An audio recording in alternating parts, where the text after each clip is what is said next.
Doctor साहब जरा आपके पास ही, और सबसे महत्वपूर्ण बात कि एक तरफ ये अधिकारी साहब कह रहे हैं पहले, उसके बाद में पुलिस के लोग ही कह रहे हैं कि नहीं 30 लोगों की जान चली गई।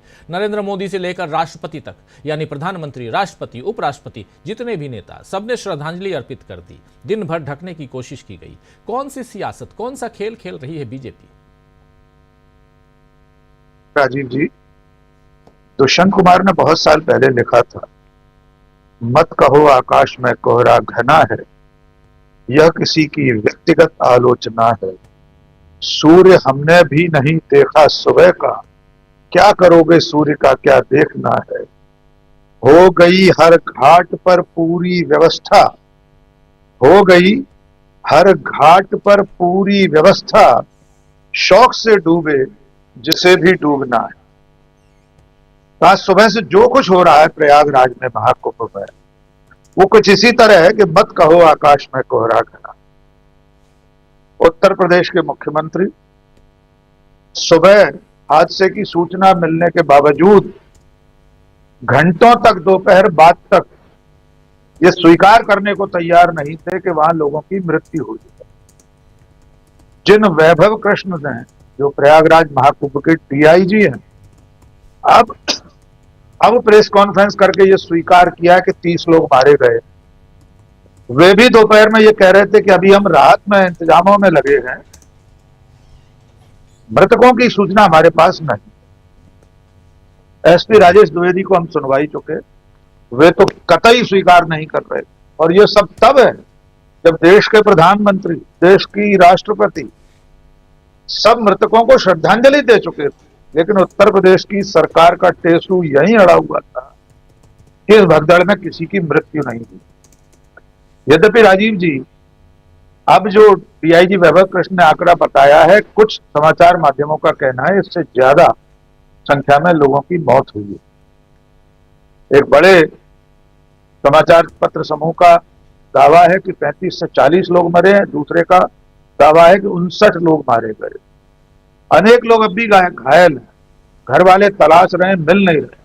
सूचनाएं लगाई जा रही है कि अगर आपके परिजन नहीं मिल रहे हैं तो शवगृह में जाकर तलाशें जी।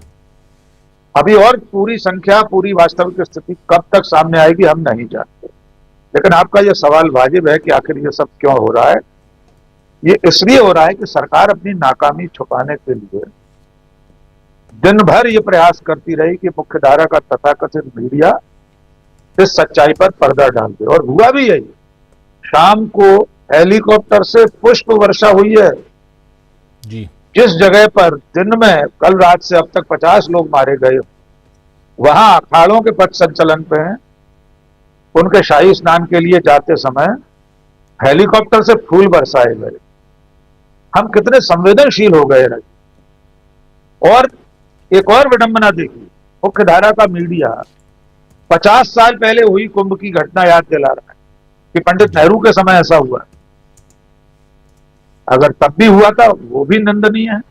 यद्यपि उस वक्त जो घटना हुई थी, एक हाथी के बेकाबू होने और नागा साधुओं ने तलवारें लेकर भक्तों पर हमला कर दिया, इसलिए भगदड़ मची। लेकिन यहां तो बदइंतजामियों के कारण सब हो रहा है। दुर्भाग्य की बात यह है कि इतने बड़े आयोजन में जो दावे किए जा रहे थे, आज भी मुख्यमंत्री कह रहे थे राजीव जी कि 8-10 करोड़ लोगों के आने की संभावना है। जो लोग एक दिन में 8 से 10 करोड़ लोगों की गिनती कर सकते हैं, वो कौन सी डिवाइस है, कौन सी टेक्निक है, हम नहीं जानते कैसे गिनते हैं। वे लोग मृतकों की संख्या नहीं गिन पा रहे। आपको 50 लोगों की गिनती करने में 18 घंटे लग गए। मतलब जिस प्रशासन ने 10 करोड़ लोग गिन लिए बिना आए, वो सामने रखे हुए शव नहीं गिन पा रहा जी। और इस मौके पर एक और वैज्ञानिक तथ्य की बात करना जरूरी है राजीव। ये जो हाइप बनाई गई है आयोजन को लेकर, ये अध्यात्म का आयोजन है, धर्म का आयोजन है। ये कोई इवेंट नहीं था कि सरकार ने इसका प्रचार प्रसार किया, मीडिया ने इसे मेला बना दिया। दावे इतने बढ़ चढ़कर किए गए और उन दावों की बानगी देखी। मध्य प्रदेश की कुल आबादी 7 करोड़ है। एक दिन में 25 किलोमीटर की परिधि में 50 किलोमीटर मान लीजिए प्रयागराज के आसपास, क्या 10 करोड़ लोग समा सकते हैं? वे अपने दैनिक नित्यकर्म के लिए कहाँ जाएंगे? कौन से ऐसे परिवहन के साधन हैं जिन साधनों से इतने लोग वहां पहुंच सकते हैं?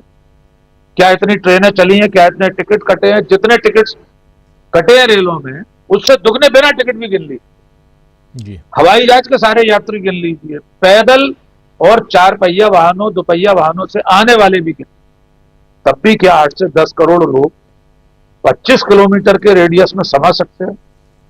तो ये जो हाइप बनाई गई, उसका खामियाजा आज जनता को भुगतना पड़ रहा है। आम बेकसूर लोग अपनी जान गंवा बैठे। इसके असली जिम्मेदारों की जिम्मेदारी शायद ही कभी तय हो, क्योंकि जिस प्रदेश का मुख्यमंत्री 18 घंटे तक यह स्वीकार करने को तैयार नहीं, राष्ट्रपति और प्रधानमंत्री के यह स्वीकार करने के बावजूद कि कुछ लोग मरे हैं, कुछ लोगों की जान गई है, संख्या उन्होंने भी नहीं खोली थी।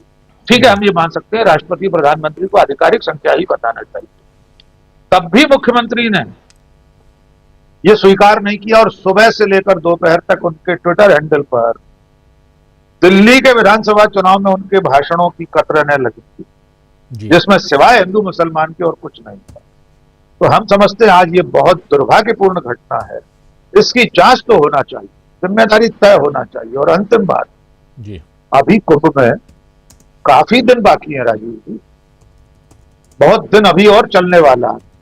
और शाही स्नान के 26 फरवरी तक चलना है, 26 फरवरी तक, 26 फरवरी को, अभी 1 महीने से ज्यादा का समय बाकी है जी, 28 दिन बाकी है अगर आज से जोड़ जी। तो इतने दिनों में अब फिर कोई हादसा न हो, फिर किसी बेकसूर की जान न जाए, इसका माकूल इंतजाम होना ही चाहिए। जी राजीव।